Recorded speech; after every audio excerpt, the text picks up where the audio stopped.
Goeiemôre julle. Kom ons staan en dan sê ons die paasgroet vir mekaar. So ek sal voorgaan en dan sê ons na mekaar en saam met mekaar die volgende woorde. Die Heer het opgestaan. Ons gaan nou heerlik saam sing. Ek weet hier is baie kinders hier, maar as die kinders is wat wil vorentoe kom, dit is mos nou 'n lang naweek, dan is julle baie welkom om 'n instrument te kom gryp en te kom saam speel. En as jy baie jonk van gees voel, dan is jy ook baie welkom om 'n instrument te kry. So kom ons staan en bly staan en dan sing ons die volgende lied, opstandingslied.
Kom ons neem ons plekke in.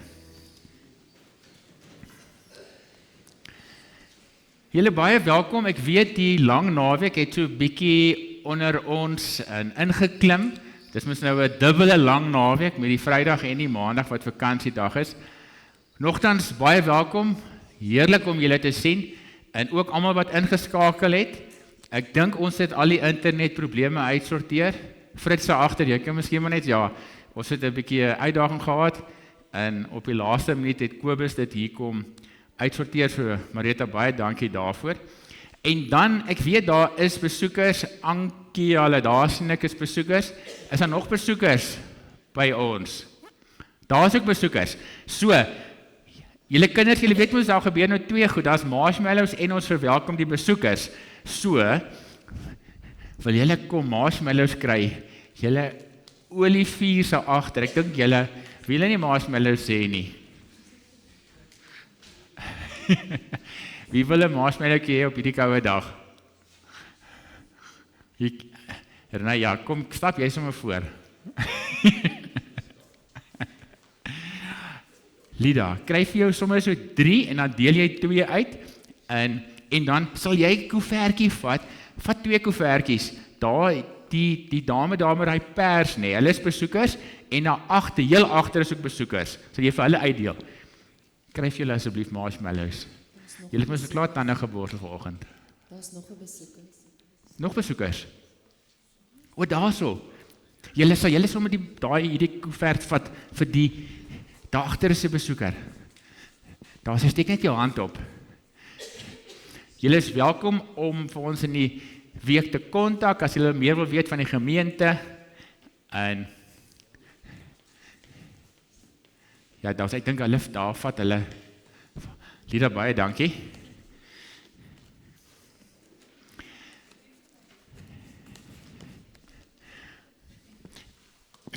Marita gaan vir ons die afkondigings doen. So kan ek vir jou hierdie gee.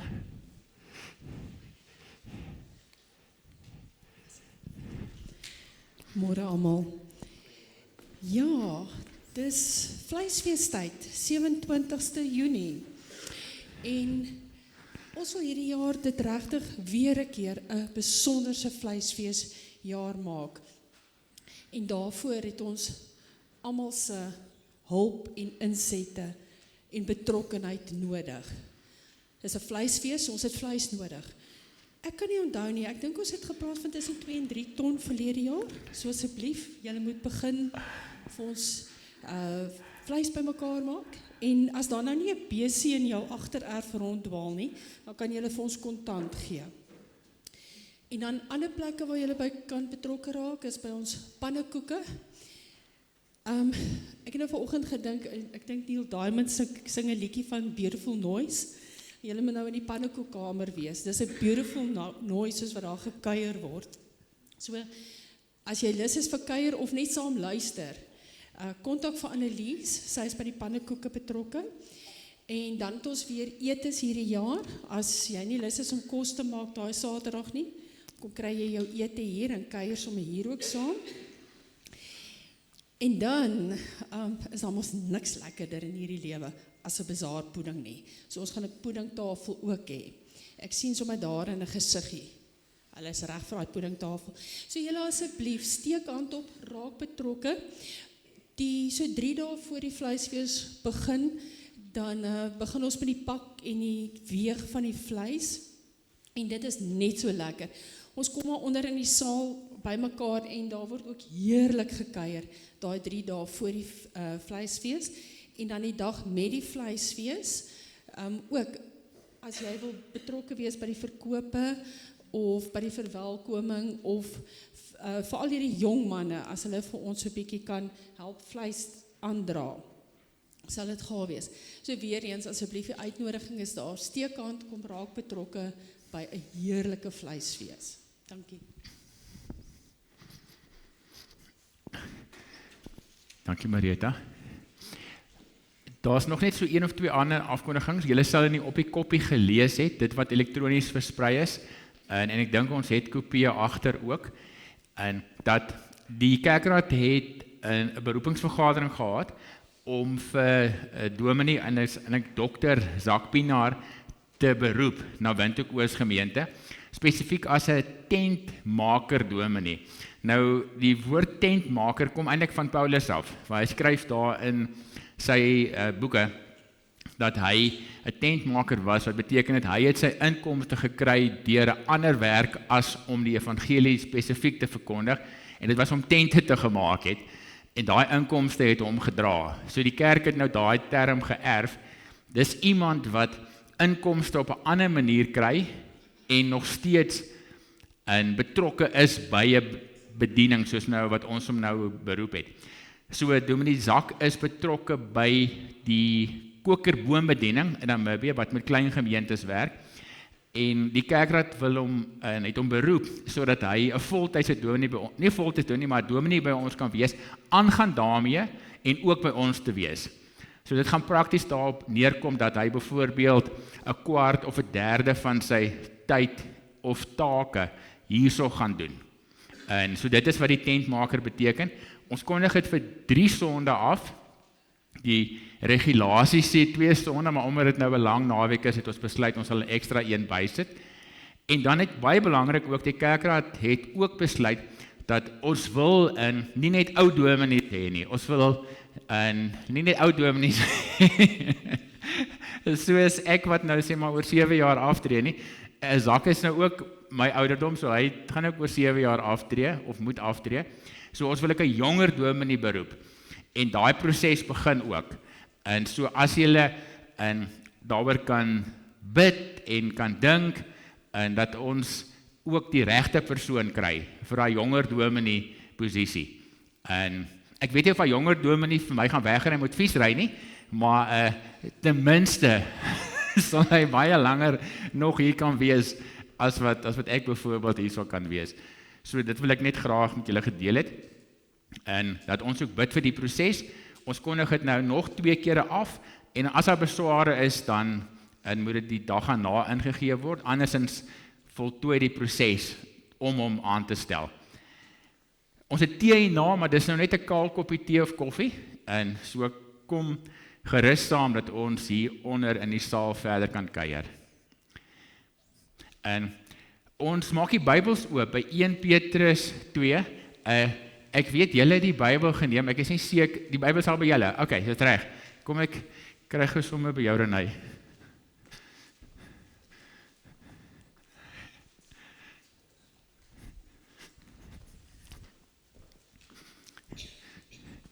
So ons gaan saam lees by 1 Petrus 2, dis ook die leesrooster teks vir die Sondags wat wêreldwyd gelees word.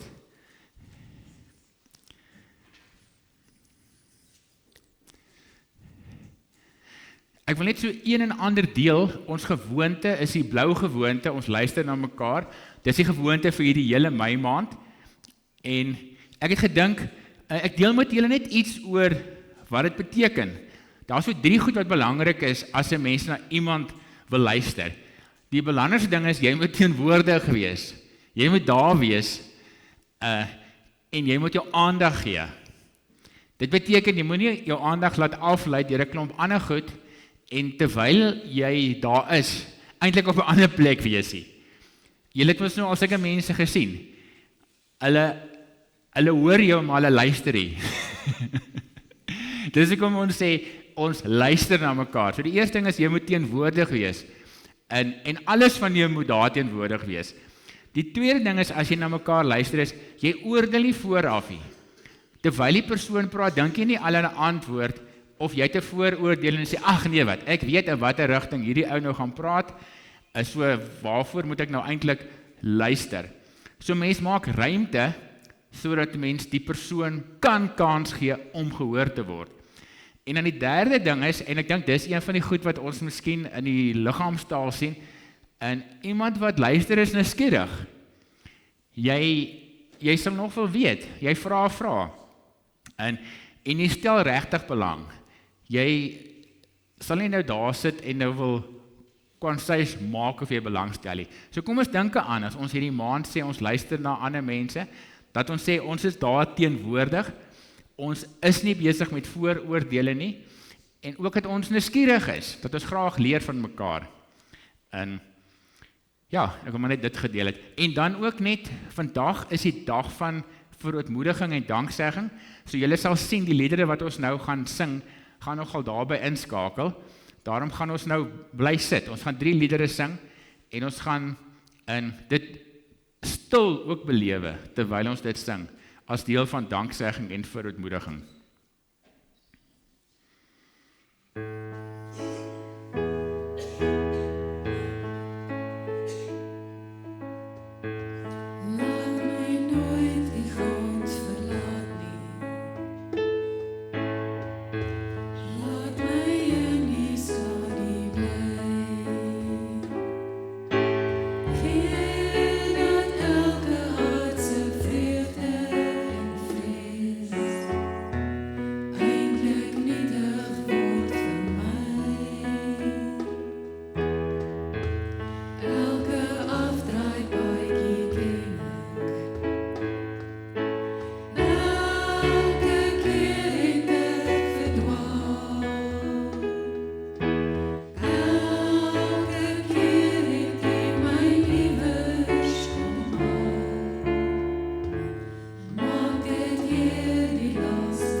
terwyl die orkes gaan sit, dit voel eintlik of Deline al baie lank al by ons is, maar vandag is eintlik jou eerste amptelike dag, eerste solo vlug, so baie welkom, en as daar senuwees is, en dit is heeltemal normaal, en dit is so lekker dat jy is, en dat jy jou eie styl ook het, en dat jy nie voel jy moet op een of ander vormpie of 'n koekiedrukker metode hier inkom nie. En ook dankie vir die gesin, en Willem, dat jy ook vir Deline afstaan vir sekere ongewone ure, so Sondag en na ure en so, en vir die gesin, vir Johannes wat betrokke is, en Lida, en julle wat ook vandag vriende wat vir haar kom ondersteun, dit is baie lekker om deel van hierdie familie te wees. Ons gaan natuurlik in 1 Petrus 2 vers 1 tot 10 saam lees, en so as julle Bybels daar oop is, ek gaan die teks hier op die skerm wys, die 2020 vertaling. Kom ons buig net die hoofde voordat ons gaan lees.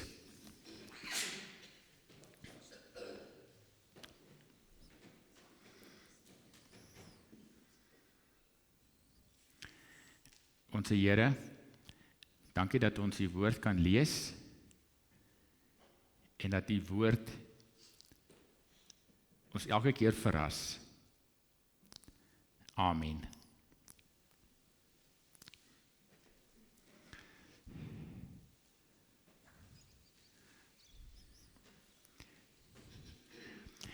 Lê daarom alles wat sleg is, en alle bedrog, en geveinsdheid, en jaloesie, en alle geskinder af, en smag soos pasgebore babatjies na die suiwer geestelike melk, sodat julle daardeur kan groei, met die oog op julle verlossing, nou dat julle die goedheid van die Here gesmaak het.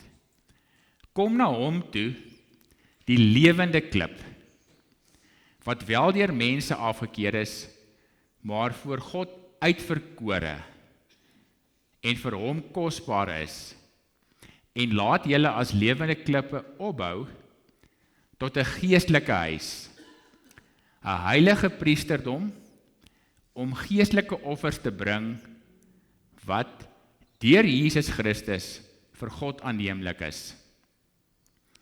Daar staan immers in die skrif, kyk, ek sit in Sion 'n klip neer, 'n hoeksteen, uitverkore en kosbaar. Maar wie in hom glo, sal verseker nie beskaamd staan nie. Daarom is dit wat kosbaar vir julle wat glo. Daarom is dit kosbaar vir julle wat glo. Maar vir ongelowiges geld, juist die klip wat die bouer afgekeer het die hoeksteen geword. En 'n klip waaroor 'n mens kan struikel, ja, rots wat jou kan laat val. Hulle struikel omdat hulle aan die woord ongehoorsaam is. Hulle was daartoe bestem. Julle egter is 'n uitverkore geslag, 'n koninklike priesterdom, 'n heilige nasie, 'n volk wat aan God behoort, sodat julle die deugde kan verkondig van hom wat julle uit die duisternis geroep het na sy wonderlike lig.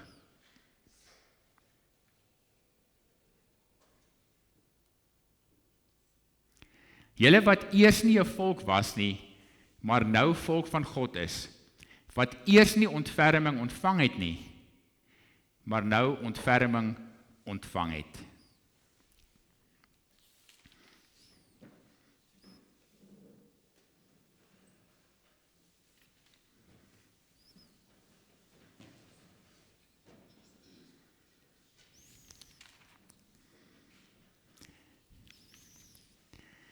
Julle, ek wonder of ek self al werklik swaar gekry het soos die mense in hierdie teks.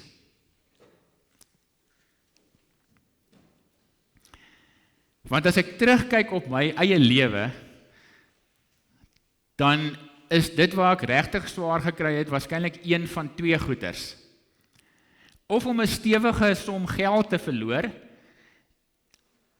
en ek kan julle gerusstel, daar was nie dobbel by betrokke nie. of om 1 of 2 ondraaglike baase te gehad het. 'n Man, dit was nie vrouens nie, 'n manne wat jou stelselmatig ondermyn, gebruik en misbruik. En in al twee hierdie goed was pynlik. Nou wat die ergste was, dis nou oop vir debat, maar dit was pynlik. Maar julle, hier is die ongemaklike waarheid. Ek self het nog nooit, nie een enkele aand in my lewe honger gaan slaap, terwyl ek kos in die huis was nie. Ek het honger geslaap omdat ek gevas het.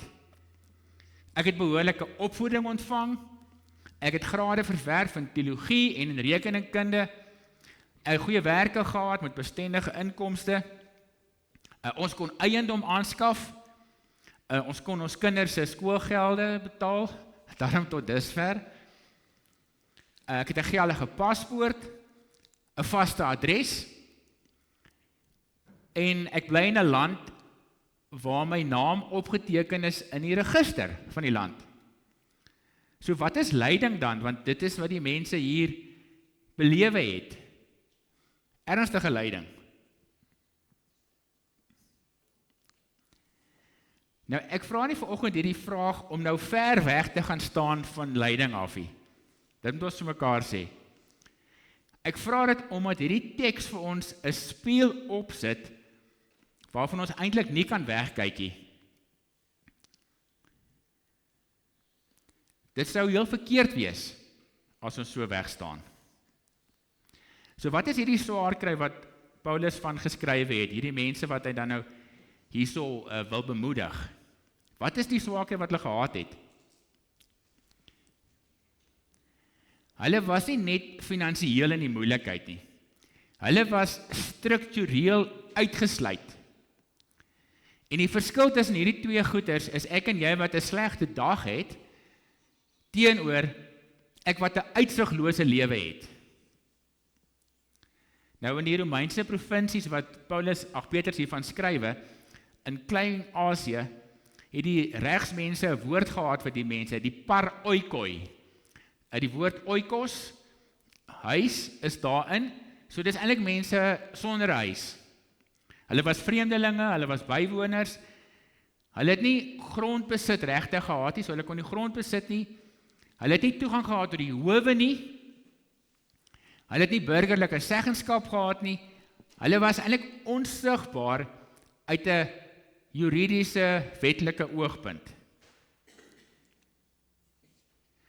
En dit wat die reg, sal die regsmense vir ons sê, dit wat die reg nie raak sien nie, dit bestaan eintlik nie. Hulle het nie 'n stem nie. En toe word hierdie mense Christene. Hulle was nie die Christene wat Jode was nie, hulle was die Christene wat nie Jode was nie. En toe het die bietjie sosiale ankers wat hulle gehad het nog, word toe nog swakker. Dit verdwyn soos mis voor die son. Want om 'n Christen te geword het uit die heidene in daai tyd, het nog 3 goed beteken. Jy is uitgesluit van die ambagsgilde, hierdie mense wat deel was van hierdie ingroep van wat ambagte gedoen het. Jy was verbied gewees om die godsdienstfeeste by te woon, so jy het sosiale koneksie verloor, en dan kon jy nie deel wees van die keiserkultus nie, want die keiserkultus was mos hierdie kultus dat die Romeinse keiser is die baas, en jy is deel van hierdie sisteem. So hierdie het 3 goed beteken vir die mense, wat jou lewensaar bedreig het, wat jou sosiale veiligheidsnet weggevat het, en jou identiteit eintlik volledig laat verbrokkel het. So, die mense wat hierso Petrus se gehoor is, hulle het letterlik alles verloor. Hulle kinders het eintlik ook sonder skoolonderrig groot geword. Hulle het gaan slaap in die aande sonder om te weet of daar die volgende dag brood is. En dit is juis in hierdie konteks wat Petrus dan skrywe en 4 goed noem vir hierdie mense. Hy sê vir hulle, julle is 'n uitverkore geslag, julle is 'n koninklike priesterdom, 'n heilige nasie, 'n volk wat aan God behoort. Nou hoor julle hoe buitensporig dit klink. Al hierdie 4 wonderlike goed te midde van hierdie dat hulle eintlik niks is nie.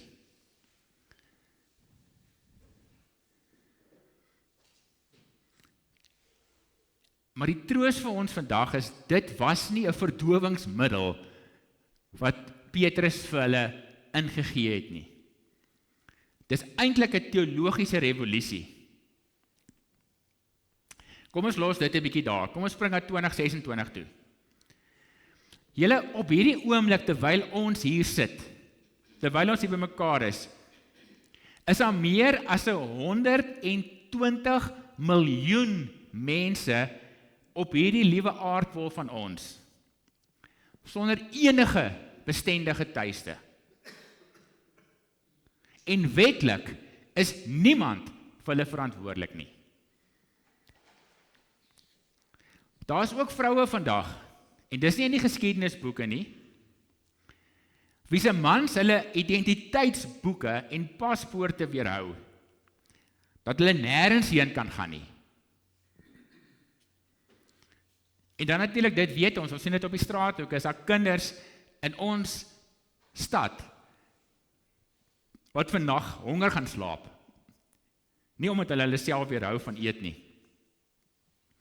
Nie omdat daar nie genoeg kos is nie, maar omdat die sisteem daai mense buite sy grens hou. En dan, dis nie al, dan is daar nog die leiding van die skepping ook.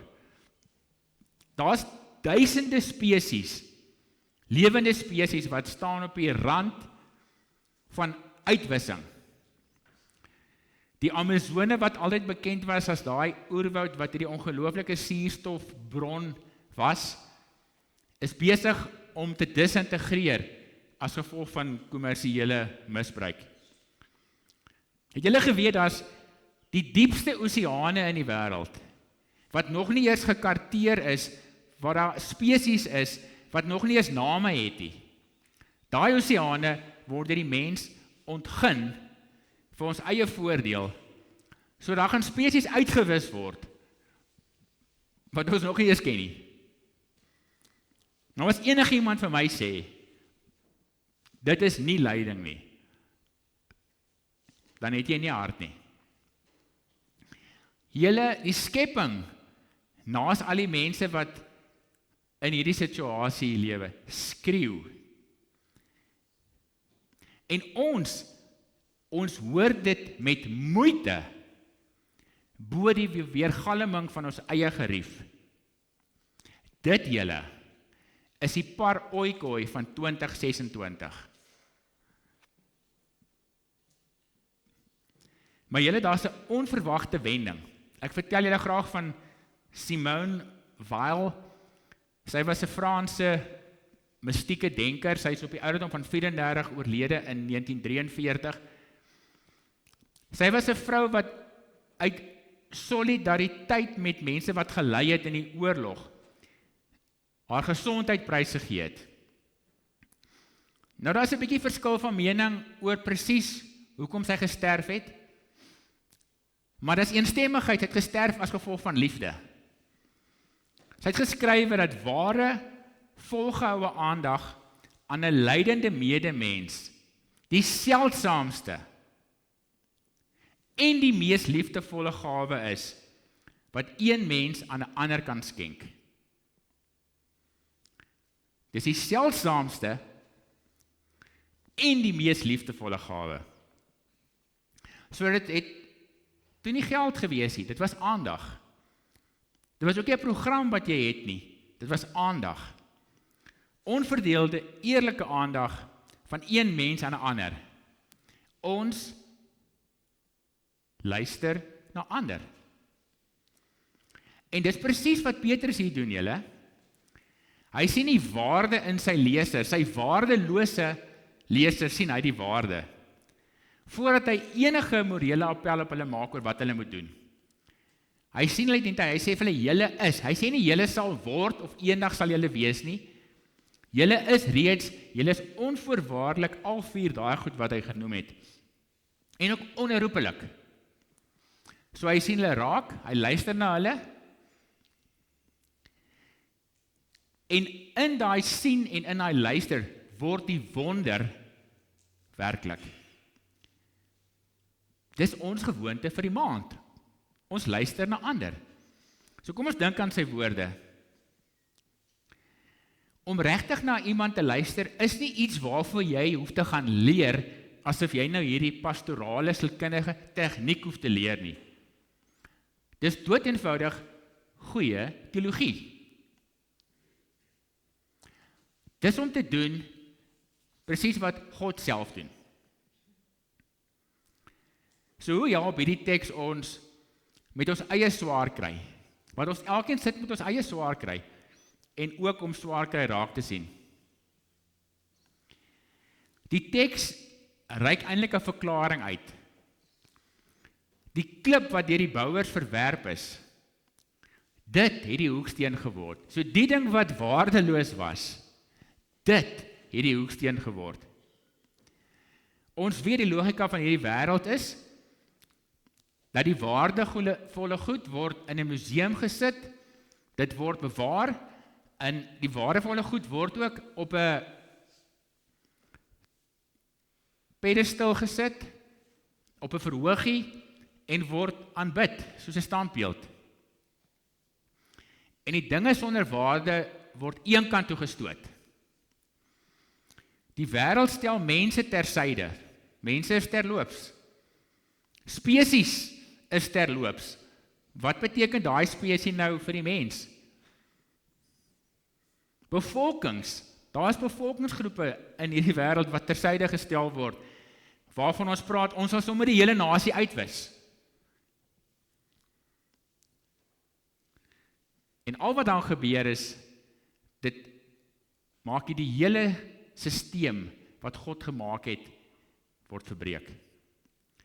Want God werk radikaal anders.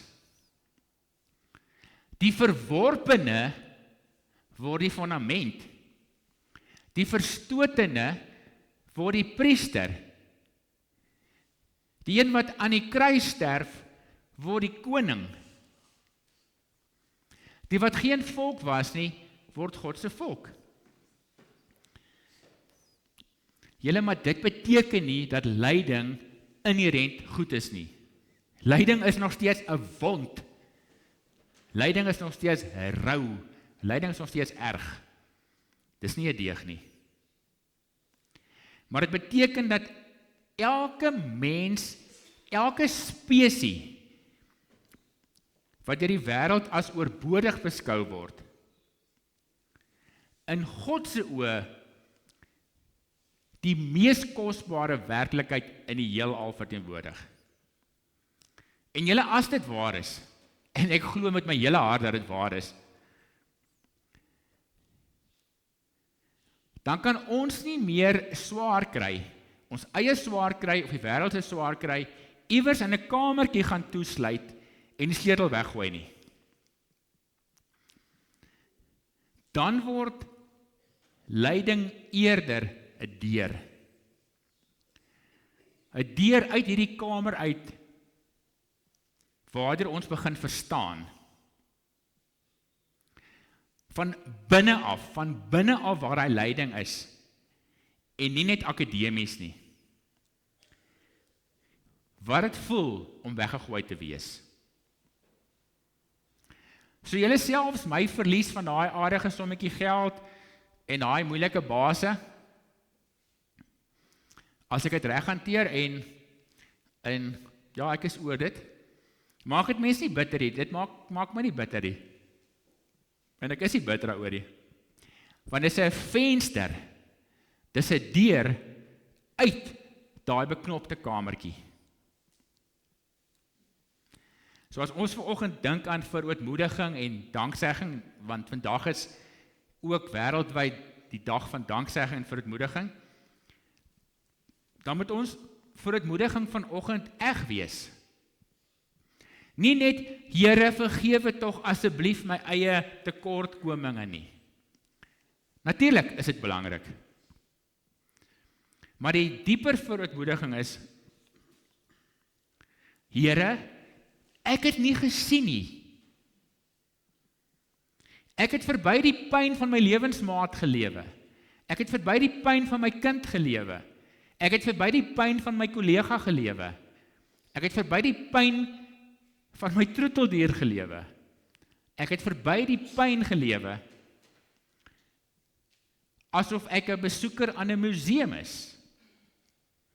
Asof ek baie geïnteresseerd is op 'n veilige afstand. Maar nie bereid is om geraak te word deur dit nie. En dan danksegging. Nie om, soos die Fariseërs te sê, dankie Here, dat ek nie is soos daai mislike mense, wat ly en wat swaar kry nie.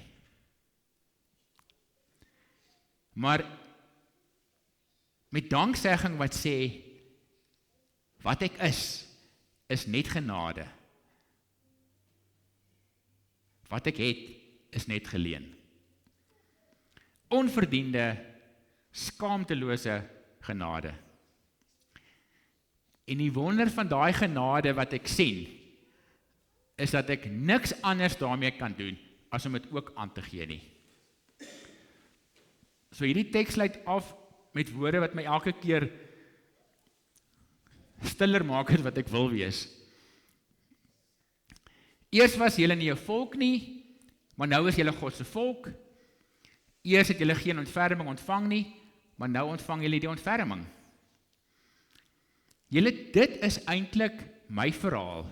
Dis eintlik jou verhaal. Dis die verhaal van elke weggegooide mens, elke woud wat ons vergeet het, dat die woud daar is om eintlik suurstof te verskaf en deel te wees van 'n ongelooflike ekologiese stelsel. Dis ook die verhaal van elke kind wat nie die kans het om gesien te word en goeie ouers te hê en 'n opvoeding te hê nie.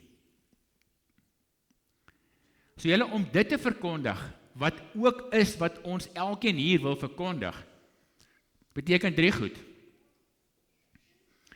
Ons moet eers sien. Maar om dit reg te sien, moet jy eers luister. En om te luister, moet jy eers naby genoeg kom om te kan hoor. Sien, luister, naby. En julle, dit is wat die hoeksteen was. Want toe die bouer naby genoeg aan die hoeksteen kom, toe kon hy sien, dit is die hoeksteen waarop God bou.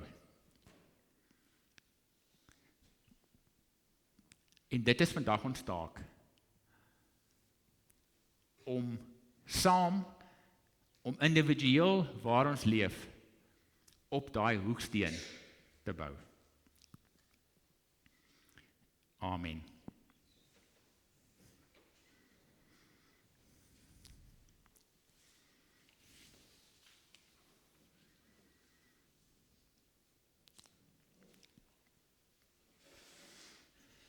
Ons gaan net so 'n paar oomblikke stilte wat ons net dink aan hoe God dit wat deur die mens verwerp word, waardeloos geag is, dat dit is wat vir God waarde het en waarop hy bou.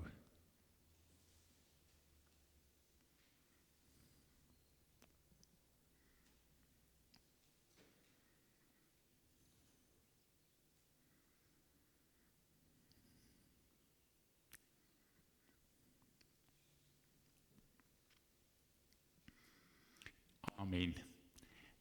Vir julle wat besoekers is, die prent hier kan nie reg mee geskied word deur wat enigiemand hiervoor sê nie. Maar ek wil tog vir julle sê, kyk so 'n bietjie na die prent wat heeltyd op was. Duif, Koos en Fransa se seun, hy is ons kunstenaar wat gereeld vir ons die prente doen. En is dit nie ongelooflik dat in hierdie stad van geraas, waar 'n waardeloosheid is, daai die persoon met die merke wat Jesus verteenwoordig, en naby is, omgee, sien, luister, en dit ook vir ons 'n bietjie vertel van, en dat dit is eintlik ons wat dalk daar langs daai persoon sit, en so hierdie teks laat lewe kry. Dis nou die tyd om ons offergawes te gee. Ons gaan daar tydens ook net luister na 'n video.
Onse Here, ons dink vandag aan almal wat swaar kry, die wat nie stemme het nie, of die se stemme wat nie gehoor word nie.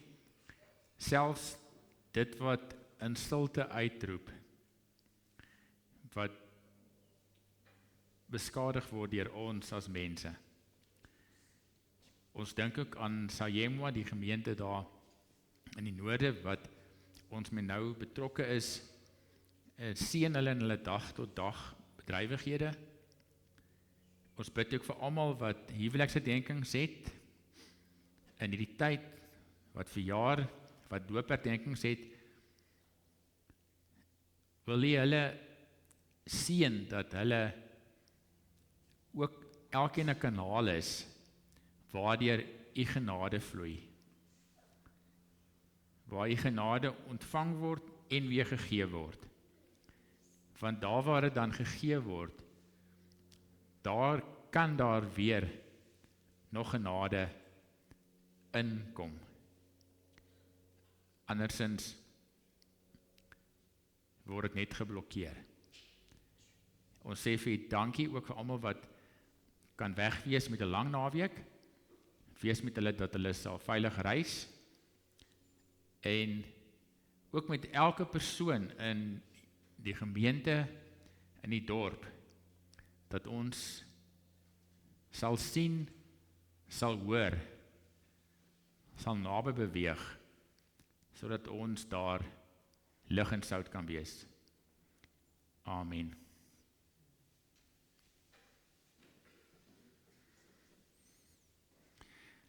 Die Kanselbybel, enige iemand of gesin wat die Bybel hierdie week wil neem,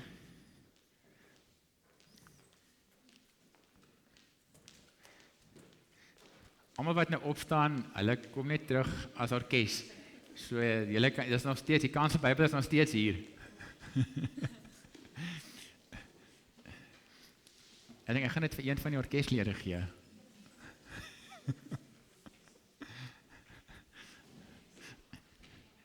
Hoe sê die Olivier, is dit Renai wat gesê, dis hier die Jesus Bybel.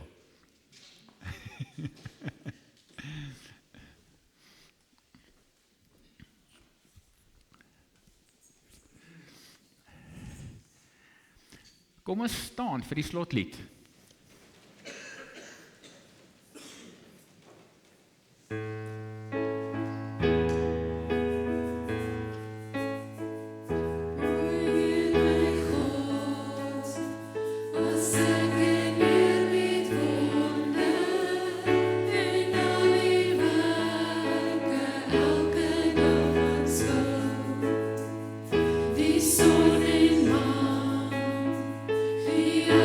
The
As jy wil, kan jy die persoon langs jou se hand vashou en of nader beweeg na iemand anders, dat ons mekaar se hande vashou, terwyl ons die seën uitspreek en ons seën ontvang.